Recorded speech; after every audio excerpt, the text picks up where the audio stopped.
हमारे अपने बुंदेलखंड में एक जिला है झांसी। कौन सा जिला है? झांसी में तालबेहट नाम का एक गांव है। वहां पर सन 1938 में एक संत हुए, जिनका नाम पंडित श्री लक्ष्मण प्रसाद जी था।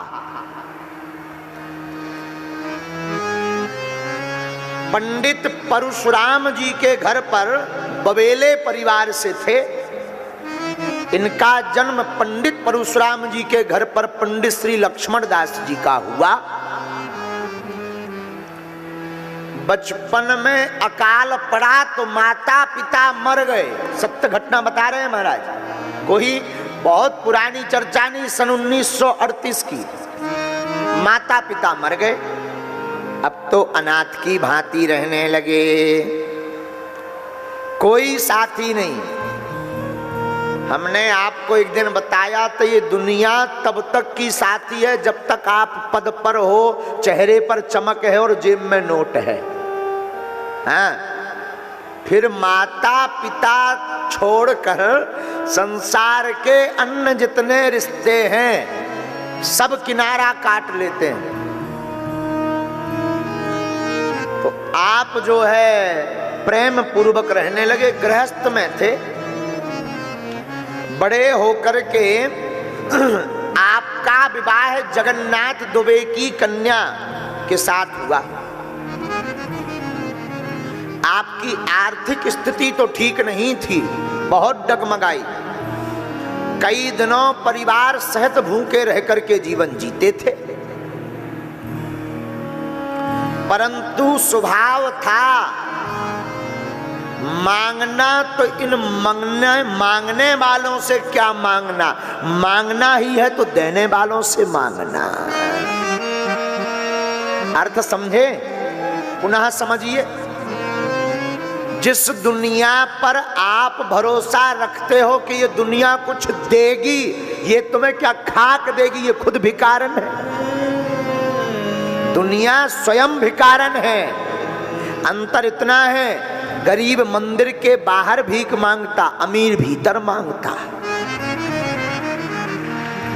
मांगते दोनों, अंतर इतना है, एक मर्यादा में मांगता, एक मर्यादा तोड़कर मांगता। तो है ये भगवान, ऐसा प्रभु ईश्वर जो भी नाम, जिसके धर्म के जो नाम होते नाम लेता, ऐसा हो जाए मालिक दाता गुरु ईश्वर भगवान।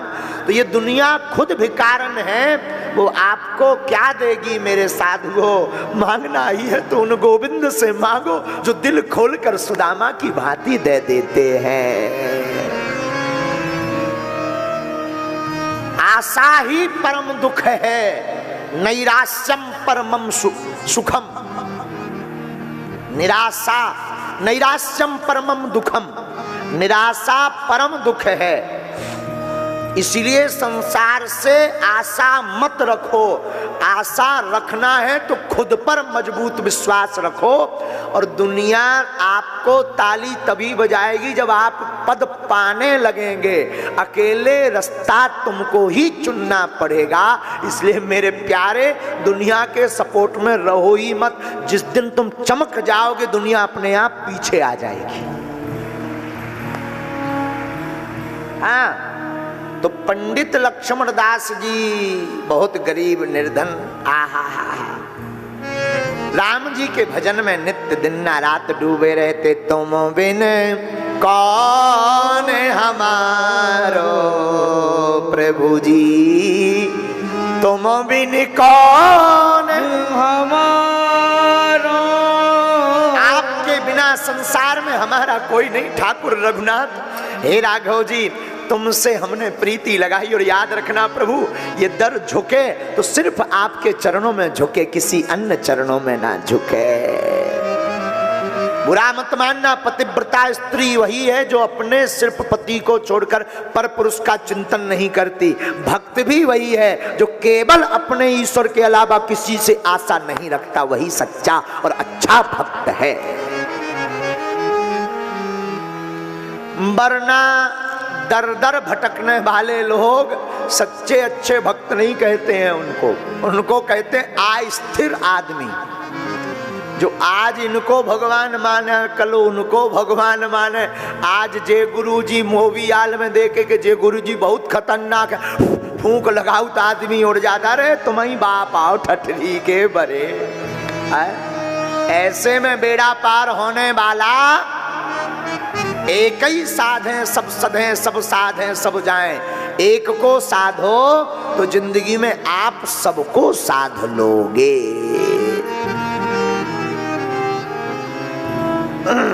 एक बार गौ माता की सेवा करने का मौका मिला पंडित लक्ष्मण दास जी को। तो भजन पूजन में इतने मस्त हो गए कि गाय माता को चरने भेजा। उसी वक्त उदंड करने पर गौ माता को कानी हाउस में बंद कर दिया। अब ये तो लक्ष्मी से बहुत टूटे हुए थे, रुपया तो था नहीं। पत्नी को पूरी आप बीती बताई तो पत्नी ने पड़ोस से 10 रुपया उधार उठाकर गाय माता का, इन्होंने जो कानी हाउस था वहां से गौ माता को लेकर आए। लेकिन जैसे ही रास्ते में गए प्रभु को कहने लगे, भगवान गौ माता को तो हम छुड़ा लाएंगे पर ये 10 रुपया नहीं चुका पाएंगे। कमाते धमाते हम कुछ है नहीं, बड़ी मुश्किल से तो जीवन चलता, जेब में कुछ रहता नहीं सरकार, अब कैसे चुकेगा। बस हमारे मन में यही मलाल है। भगवान भी कम कौतुकी नहीं। हम सत्य घटना बता रहे हैं आपको, ये तालबेहट गांव की। महाराज जैसे ही कांजी हाउस पहुंचे और कहा कि हमारी गौ माता आपने पकड़ रखी है, जुर्माना ले लीजिए, गाय माता छोड़ दीजिए। तुरंत मैनेजर चौंक करके बोला कि आप पागल तो नहीं हो गए हैं? अभी अभी 1 घंटा पहले आप रुपया भी चुका गए और गाय माता को भी ले गए। इनकी आंखों में आंसू आ गए कि हम तो आए नहीं, फिर ये कौन हमारा रूप बना करके आ गया। चलो घर देखते हैं। घर वापस आए तो पत्नी से कहा कि गाय माता आ गई। तो पत्नी बोली वो तो कब की आ गई, जब तुम निकले तभी गाय माता आ गई। अब समझ गए आप कि हमारे राम जी ने लीला कर दी। अब तो इनका विश्वास भगवान के चरणों में और दृढ़ हो गया। अब तो जो 4 घंटा पूजा करते थे, अब तो दिन रात राघव जी की याद में निमग्न रहने लगी। एक बार ठाकुर जी के चरणों में, रघुनाथ जी के चरणों में आप बैठे थे। उस वक्त यवनों का बड़ा अत्याचार था। यवन बड़ा अत्याचार कर रहे थे। तो पंडित लक्ष्मण दास जी की मूर्ति पूजा के कारण यवनों को बड़ा ईर्षा होने लगी। तो यवनों ने पंडित लक्ष्मण दास जी के ऊपर अत्याचार करना प्रारंभ कर दिया, पिटाई करनी प्रारंभ कर दी, शोषण करना प्रारंभ कर दिया। और एक दिन यवनों के एक सरदार ने, जो उसका मसीहा था, उसने कहा सुनो, उस यवनों का मालिक था, उसने कहा सुनो, कल ये मूर्ति उर्ति सब विसर्जित कर देना, वरना पूरे परिवार को जेल खाने में बंद कर दिया जाएगा, मृत्यु दंड दिया जाएगा। आपने उनसे तो कुछ नहीं कहा। जब रात हो गई तो श्री रघुनाथ जी को सुनाया, तुम बिन कौन हमारो,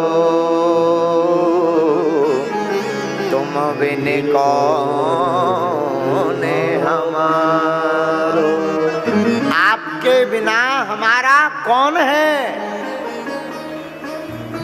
और यवनों ने हमें धमकी दी कि कल मूर्ति विसर्जित कर देना सरकार। हम तो आपसे कहते हैं हमें कोई दुख नहीं, पर प्रभु अगर उन्होंने कोई दंड दिया या मूर्ति को अलग किया तो हम अपने प्राण त्याग देंगे, क्योंकि ये मूर्ति नहीं, इसमें हे प्राणेश्वर, हे रघुनाथ जी आप बसते हो। और झरझर आंखों से आंसू पूरी रात बहाते रहे। आपके अलावा हमारा कौन है? तुम ही हो माता पिता, तुम ही हो।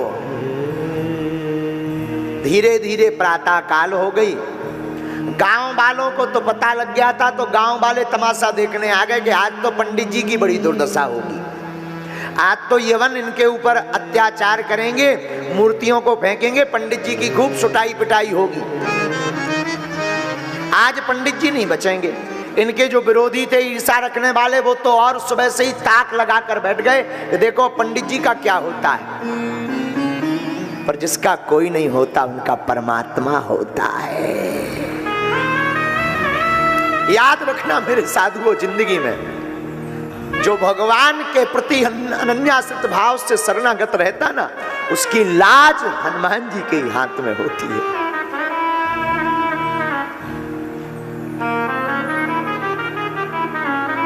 यवन आए दोपहर में, खूब उद्दंड मचाया, बाहर निकलो, कहां है मूर्तियां, कहां है तुम्हारे भगवान, क्या करेंगे तुम्हारे भगवान, हम देख लेते हैं। आपको इतना आवेश आ गया कि बाहर दरवाजे पर सिंह की भांति गर्जना करते हुए खड़े हो गए, सावधान।